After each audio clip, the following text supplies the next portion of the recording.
most of the population, over 80% of the population of Oregon, lives in a city. Hence, it makes sense to really be a partner with the state to get funding, to get priorities taken care of, rather than being considered a special interest group. We want to be thought of as a partner to get things done.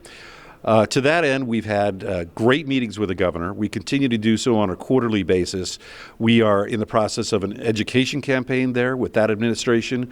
We're also in a process of collaboration and supporting each other's priorities. And I think this is the way to get things done. We can't fight this fight alone. We have to be in it together. So being a partner is key to this. I think having the ability to make our own rules, right? Home rule, and that we have the power locally to make decisions that impact our citizens locally. Why is that so important? Because nobody knows your city like you and your citizens know your city. Nobody knows your urban climate, much like yourself. They made decisions in this past session without having adequate information. They made decisions for cities without responding to feedback that they got from the League of Oregon Cities and from individual cities about how how we want our communities to develop. And they acted like we don't care about affordable housing, where of course we do. And we have been addressing that in the city of Portland through increasing density and different zoning, different kinds of housing. And yet they decided top down that they were going to tell us how to do it and gave us a ridiculous time frame to do it in. It's really unfortunate when local decision makers don't get to make decisions for our communities in ways that work for our communities. The state, unfortunately, tends to be pretty fond of trying to preempt local governments. Now, we live in a home rule state, which, at least in theory, gives local governments the power to do what they want to do with minimal interference from the state. The state legislature, however, tends to like to come up with what we would call one-size-fits-all solutions.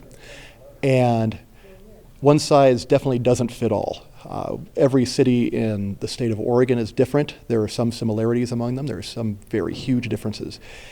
And the people that know best what Cottage Grove needs are people in Cottage Grove. The people that know best what Baker City needs are people in Baker City. The people that know best what Burns needs are people in Burns. It shouldn't be a question about whether local governments can actually run their own cities properly, because the people running the local government are chosen from that city. And so to imagine that a bunch of people, sitting in the State House in Salem automatically know what's best for the people of LeGrand is just silly. And unfortunately, not everybody apparently agrees that that's silly, because we keep seeing one-size-fits-all solutions that just don't fit coming down the pike. Where I see a lot of the erosion of local control is state regulations that we just have to meet, or planning that we have to meet. We're doing an update of our development code now, and fortunately we're doing it right at the same moment where now we have to deal with middle housing and all this additional housing types. So it just was fortuitous for us that now we can fold it in, but those kind of regulations that come down and suddenly we have to make them work in our cities are just so burdensome for us to do at the local level that sometimes it doesn't seem they're well thought out.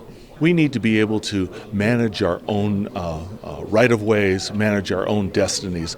We don't need the folks in Salem or the federal government telling us how to manage our communities, whether it's the FCC, land use, any of those kinds of things, because we know what we're doing, and it's really important. We don't need them telling us how our zoning should work, because we've got great citizens that are all volunteers that are overseeing all of those kinds of things. So we need people to let us do what we do in our community. The organization, the League of Oregon Cities, was founded in 1925 on that very principle, to protect home rule. And that was our primary driver. That's why we started lobbying. That's why we have an advocacy team out there doing this on a daily basis, is to protect home rule, because we believe the best decisions are made by those who live locally and know the communities that they serve. And that's where power should reside. The state should be there to support those efforts, but the best decisions are made by those people who know their communities the best.